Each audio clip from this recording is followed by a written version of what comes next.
Hi everybody, Cheaply Chic. Welcome back to my channel. Today I'm here to share a quick, simple journal creation with you. I wanted to make my mom a little something for Mother's Day, so I thought I would bring you guys along. That first clip that you saw was just a little clip from one of the places that we boat to occasionally here on the island, and I just thought it might be fun to share a little bit of those scenes with you, so I hope you enjoyed that. So today I'm just going to create a quick, simple paper bag journal, and I'm not doing anything new or super fancy. I just hoped that maybe this video would spark some creativity for those of you who would just enjoy watching my process. So I got this paper bag at dinner on Sunday at Five Guys, and I loved the size. I made my husband, give it to me. He looks at me a little funny, but that's okay. At first I wasn't going to do this, but I decided to cut the bottom of the bag off because it just took away some of that, the feeling under the fabric, feeling the extra bulk there. So I decided I should cut it off. So that's what I'm doing here. I'm going to add some tape just to hold that, little piece of the bag down. You could definitely just use glue, whatever's sitting next to you. And now I am going to play around with my fabric. Now, before I started this video, what I had done was laid this paper bag out over a piece of fabric that I had and just like haphazardly, is that how you say that word? I think so. Cut around it. I had doubled the fabric and then just cut around it. In hindsight, I should have taken the time to get out my cutting mat and my rotary blade because I had to do some tweaking to the size of the fabric in the end, and it would have been easier to have just measured and cut in the end. That would have been simpler, and you're going to see that toward the end of the video, but that's okay. So I wanted to add a pocket to the front of my journal, and I went through a lot of my linens and the hand stitched pieces that I have in my stash, and I picked out this heart. I like the lines of the lace toward the bottom, and of course the colors in that embroidery, and it's just an adorable piece. So I did take this piece over to my cutting mat and measured it because I wanted that lace at the bottom to look proper. So I picked out some vintage trim out of my dresser that I have in here in my craft room, and I'm just going to take you through the process here of adding the bag to the fabric and sewing everything down. I just thought it would be a little bit of a different pace. I feel that there really isn't anything that I'm going to need to explain along the way, so if you stick around until the end of the video, or if you don't have time for the next 10 to 15 minutes, there is a flip through of the completed journal after I'm done making the cover toward the end of the video. Enjoy, guys!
All right, I guess I couldn't stay away the whole time. I thought I would mention that one of the things I'm doing is I'm sewing this cover because there's such a big overlap against the paper bag is I'm feeling for the edge of that paper bag the whole time I'm sewing, and I'm basically putting the sewing machine foot up against the paper bag just to try to keep my stitching as close to the bag as possible. And pretty soon you're going to see just how uneven my cuts were, but that gave me pretty much a guideline that I could go around and trim off the rest of it before I frayed it.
Okay, so I just wanted to share the final journal with you. This was a very quick project, so I didn't do a lot of things inside the journal, but I did stick some things in there. So here's the cover. This journal is actually going to be for my mom for Mother's Day, so I'm sticking some things in here to share it with her so that she's surprised in the mail. So I just put a little note in there with a book page letter, and like I said, I just clipped some things in here, but I just put together about 20 pages all together. There's some tissue paper, different sizes of paper, some glassine paper, Edith Holden book page, some little projects that I've made along the way, some avocado dyed note paper, some coffee stained grungy paper, that is cabbage dyed paper, and then just some other little things here, some more Edith Holden book page, a doily,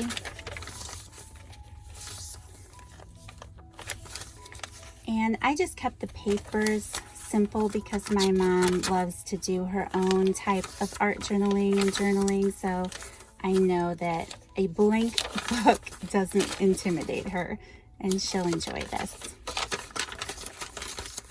Then just some more postcards,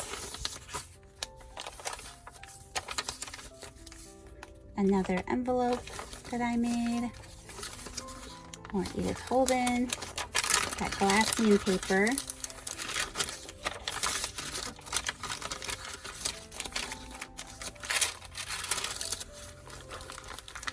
here's another little book page. I just wanted the poem off of it, so I cut out the book page and put it on the back, put some avocado dyed paper on the back.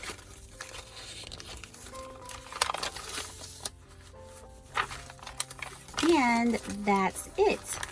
That is the completed journal, and like I said, this is a quick and easy project that you can accomplish in an afternoon. So thank you so much for taking the time to watch. I hope that you enjoyed this video. If you did, please don't forget to hit that like button, subscribe to my channel if you haven't already, and I'll see you in the next video. Bye.